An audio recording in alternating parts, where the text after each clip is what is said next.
اعوذ باللہ من الشیطان الرجیم بسم اللہ الرحمن الرحیم الحمد للہ والصلاۃ علی اہلہا۔ حاضرین و سامعین، ایک بار پھر حسینی چینل کی طرف سے آپ کی خدمت میں حاضر ہوں۔ دعائے ماہ رمضان جو مختصر طور پر پڑھی جاتی ہیں، ان کے پیغامات کو اپنی زندگی میں اتارنے کے لیے ہم پر یہ لازم ہے کہ جب ہم ان دعاؤں کی قراءت کریں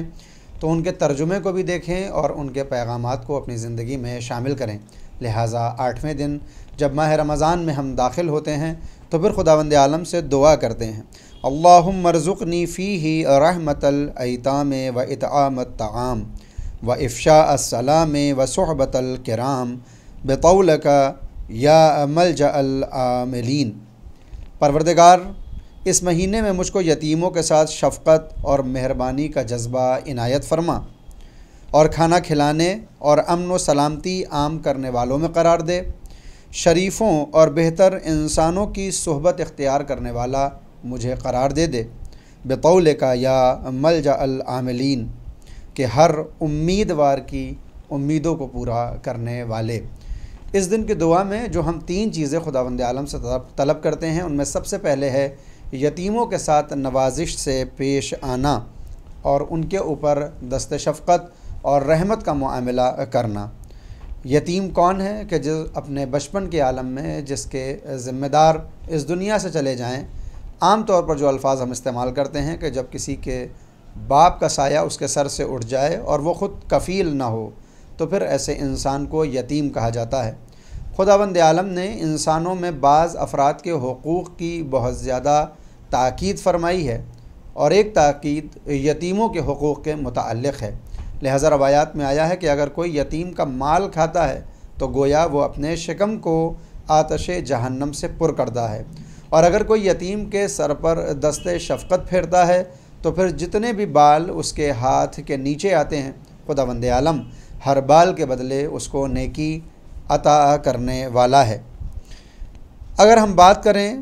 یتیم نوازی کی تو پھر خداوند عالم ہمارے اوپر کیا کرم کرتا ہے جب کوئی انسان یتیم نواز ہو جائے۔ سب سے پہلے بہشت کا وعدہ۔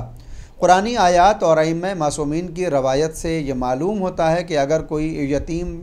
نوازی کرنے والا ہو، یتیموں کے اوپر رحم کرنے والا ہو، تو اس کا اجر خداوند عالم خود اس کو جنت اور بہشت کی صورت میں عطا کرتا ہے۔ نمبر 2، نبی کی ہم نشینی۔ قرآن کریم کی آیات اور روایات ائمہ معصومین سے یہ بات بھی معلوم ہوتی ہے کہ جو انسان دنیا میں یتیموں کے ساتھ نرمی سے پیش آتا ہے، ان کا خیال کرتا ہے، ان کے سر پہ دست شفقت پھیرتا ہے، ان کی ضروریات زندگی کی چیزوں کو فراہم کرتا ہے، تو روز قیامت جب خداوند عالم اس کو بہشت میں جانے کا حکم دیتا ہے تو بہشت میں اس کو وہ مقام ملتا ہے جو نبی کے پڑوسیوں کا مقام ہو،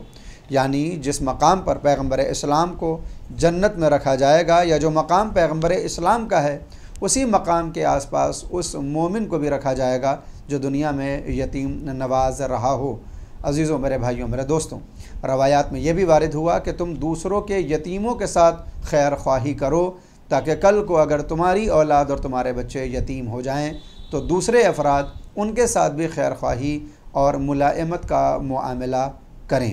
لیکن دیکھنے میں یہ آیا ہے کہ آج کی دنیا میں جب کسی کے سر سے باپ کا سایہ اڑ جاتا ہے اور وہ یتیم ہو جاتا ہے تو پھر اپنے ہی عزیز اور اقارب اور رشتہ دار اور اعزاء اس فکر میں لگ جاتے ہیں کہ کس طرح سے مرنے والے کی میراث کو اپنے نام کیا جا سکے، اور اس کے مال و متاع کو کس طرح سے اس کی اولاد سے نکال کر اپنی طرف لے جایا جائے، جبکہ دین اور اسلام سختی کے ساتھ اس بات کی نہ صرف یہ کہ ممانعت کرتا ہے بلکہ عذاب کا بھی وعدہ قرآن کریم میں موجود ہے کہ اگر کوئی انسان مال یتیم کو کھاتا ہے تو پھر یہ ایک ایسا گناہ کبیرہ ہے جس پر خداوند عالم نے آگ کا وعدہ کیا ہے۔ دوسری دعا جو آج کے روز ہماری ہوتی ہے وہ ہے لوگوں کو کھانا کھلانا اور امن و سلامتی کو عام کرنا۔ آج کی اس دنیا میں کہ جہاں ہر انسان اپنے وجود کو سب سے بڑا اور دوسرے کو سب سے چھوٹا سمجھنے کی ہوڑ میں اس دنیا کو تباہ و بربادی کی کگار پر لے جانا چاہتا ہے،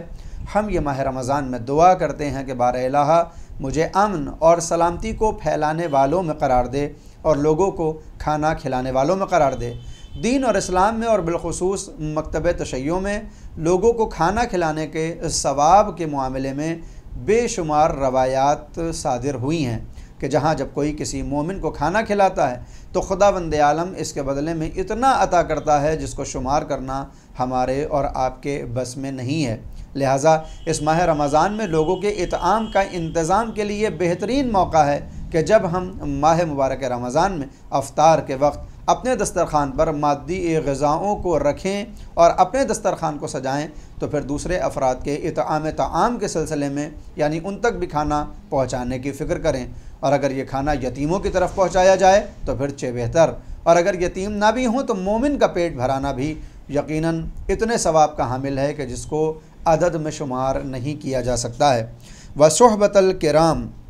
اور تیسری دعا ہم مانگتے ہیں کہ نیک اور شریف لوگوں کی صحبت ہمیں میسر ہو جائے، اس لیے کہ ہماری زندگی پر ہماری صحبت کا بڑا اثر ہوا کرتا ہے۔ ہم جن افراد کے ساتھ زندگی گزارتے ہیں، ہم جن افراد کے ساتھ رہتے ہیں، جن کے درمیان میں ہماری زندگی گزرتی ہے، ان کے افکار، ان کے اعمال اور ان کی زندگی کا سایہ بھی ہمارے اوپر دیکھنے کو مل جاتا ہے۔ لہٰذا ہر انسان کو یہ کوشش کرنا چاہیے کہ وہ کن افراد کے درمیان میں زندگی گزار رہا ہے اور ان کا اثر کیا ہے، اس پر غور بھی کرے، اور اگر ایسے افراد کے درمیان زندگی گزار رہا ہے جو اس کے جہنم کے ساتھی بننے والے ہیں، تو ایسے افراد سے دور ہو جانا ہی عقل مندی کا تقاضا ہے۔ اس ماہ مبارک رمضان میں جہاں ہم یہ کہتے ہیں کہ خداوند عالم ہمیں نیک افراد کی صحبت مل جائے، تو یہ نیک افراد کی صحبت ہمیں ملے گی ان مسجدوں میں جہاں نماز جماعت ہوتی ہے، ان مدارس میں کہ جہاں پر درس اخلاق جیسے کام ہوتے ہیں، اور جہاں سے انسانیت، اسلام اور شریعت کو سکھایا جاتا ہے۔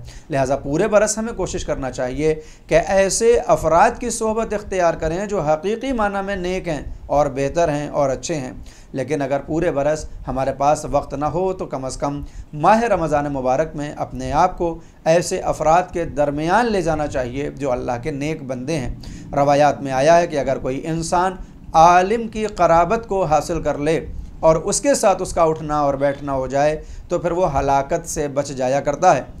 مقصد یہ ہے کہ ہم جن افراد کے درمیان رہتے ہیں ان کی زندگی کا سایہ بھی ہمارے اعمال و افعال پر دکھائی دیتا ہے۔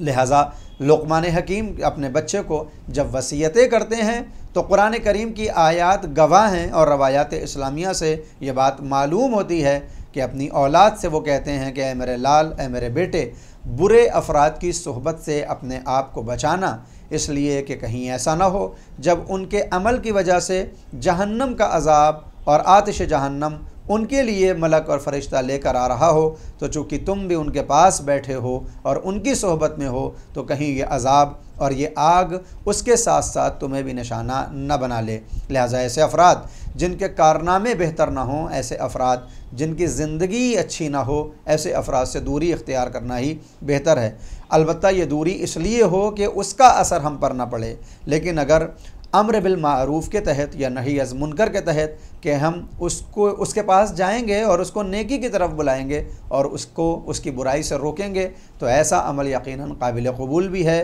اور لائق ستائش بھی، کہ ہم جب کسی برے انسان کے اندر اچھائیوں کو پیدا کرنے کے لیے اس کے نزدیک جائیں اور اس کا اثر ہم پر نہ آئے بلکہ ہمارا اثر اس پر جائے، تو یہ ایک بہترین بات بھی ہے اور بہترین موقع بھی۔ لیکن اگر یہ خطرہ ہو کہ اس کا اثر ہماری زندگی پر ہوگا تو پھر ہمیں ایسے افراد سے اجتناب کرنا چاہیے اور نیک افراد کی صحبت میں زندگی گزارنا چاہیے۔